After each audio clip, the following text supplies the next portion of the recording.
मो प्रोफेसर गुरुश्री प्रफुल्ल महाराज अध्यक्ष श्री जगन्नाथ वैदिक गुरुकुलम ओडिशा। ह्यूमन सागर वर्तमान कला जगत रे गोटे कलंक बोली देइछन्ती। कला जगत तो गोटे विस्तारित जगत जोठी बड़ बड़ कलाकार माने तो गलेनी, किंतु ये ह्यूमन सागर गोटे जन्म नहीं कलाकार है कि एभली कलाकार जी अगणित जनता हृदय रे किछि छाप छाड़ी दे जाइछन्ती। तांको कंठस्वर को लोक निश्चित भाव में मन रखिए। शरीर तो मृत्यु हुए, आत्मार मृत्यु नहीं। से आत्मा मध्य निजे शुणुवा आसिक मु निजे गाई गीत केते सुंदर। बर्तमान प्रश्न उठुची ह्यूमन सागर मृत्यु को लेकिन। ह्यूमन सागर अनेक कोटी कोटी टंका कमई, किंतु जेतबेले तांकर स्त्री श्रेया मिश्र छाड़ी पलैले झीटी नहीं जीवन में गोटे झड़ सृष्टि आरंभ है। से अत्यधिक निशा से खाइबा आरंभ कले। निशा आणिक किए जोगौला कला जगतर बड़ बड़ कलाकार माने सीधा सड़क मद दुकान को जानते ना, किए मद आणिक जोगौला एवं मृत्यु पर्यंत जोर जबरदस्ती किपरि मंच को निया जाउथिला, टंका अणा जाउथिला। तांकर जे प्राइवेट सेक्रेटरी अछंती से केते टंका हड़प करिसंती। तांको मां कांदी कांदी करी आज जहा बयान दउचंती अत्यंत दुख एवं परितापर विषय अटे। पुओ तो चली गला, हेले मां मला पर्यंत मला परे मध्य मां मरिबा पर्यंत मध्य से पुओ को जुरिब ओडिशावासी जेपरि भाव रे जुरुचंती। कथा होची जदि ह्यूमन सागर एते बड़ सुंदर कलाकार थिले, तांको कंठ को समस्ते जुरुचंती, तांको मृत्युर कारण कौन हो पारे, किभली भाव तांकर मृत्यु है।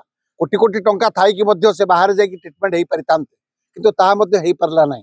मु आपण मानक जरिया रे सीधा सड़क मोहन माझी को कहूची, आपण ओडिशार जने सुपुत्र मुख्यमंत्री भाव में पदार्पण करिसंती। आपण ए कथा को उत्थापन करंतु। ह्यूमन सागर को पूर्वर मध्य अभिजीत मजुमदार बेड डिटेन होते, आज मध्य से वेंटिलेटर बाहर आसी 2 मास पर। किंतु कथा उठुची जदि ह्यूमन सागर मृत्यु पाई किए दायी एपर्यंत जना पड़ी ना, तदंत परिसरभुक्त करा जाऊ। 2-3 जन महिला नाम उठी। से महिला माने किए, कौटी कौटी जोर जबरदस्ती नौले, पैसा अयस करुले, गाड़ी चढ़ुले, प्राइवेट सेक्रेटरी कोटी कोटी टका हड़प कर आसूची।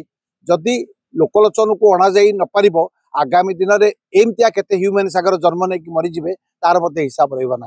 तेणु आपण मान जरिया मु सीधा सड़क मान्यवर मुख्यमंत्री मोहन माझी को निवेदन करुच्ची, ह्यूमन सागर जन कलाकार, मु भी जन कलाकार, मु भी संगीत, मु जन प्रोफेसर। किंतु कथा होची जदि आज कलाकार मृत्यु पाई तदंत परिसर भुक्त को आपण माने न आणंती एवं सरकार या प्रति टिके सचेतन नुहंती। माँ सिना माँ को तो तार कहीं देखि नथिले, पुओ मला परे मार स्वर उत्तोलन पदा को आसिला एवं माँ को समस्त देखिले। माँ किभली भाव में आज पर्यंत लुकायित थिले, स्त्री घटना ठार आरंभ करी ए पर्यंत से पुणी जन शिक्षयित्री बोली निज घोषणा करिसेंती। ये सब कथा परे जदि आगामी दिन में ह्यूमन सागर भली अनेक कलाकार जन्म नेबे, एमती मद पीक अधारू मरीजे, ताहले ओडिशा रे गोटे कलंकित अध्याय सृष्टि चलिबो। तेणु मु निवेदन करुच्ची किपरि भाव में कथा को समाधान करेंगे, एक तदंत परिसरभुक्त करा जाऊ, सीबीआई तदंत करा जाऊ। जदि सत्य प्रकट हम ताहले ओडिशार अगणित जनता, अगणित कलाकार ह्यूमन सागर कथा को जानी परिबे। नचेत आगामी दिन में केते ह्यूमन सागर केते अभिजीत मजुमदार एमती आसी मद निशा ठार आरंभ कर अनेक निशा खाई अनेक झील मान सहित पड़ी अनेक लोक कोटी कोटी टका सेमानकु नहीं जिबे, ए कथा को एड़ाई दिया जाए। हाँ, पत्र पत्रिका बाहर लानी, टीवी न्यूज रे आसलानी।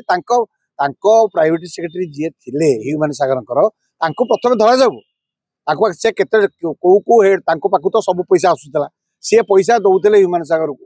जो ह्यूमन सागर मृत्यु हो जाए समस्त तत्व एवं तथ्य पाखे ही निहित। तेणु अणा जाऊ, जदि तदंत परिसरभुक्त करा कौ झील मैंने व्यवहार करुले अणा निश्चित भाव में सत्य प्रकटित हो।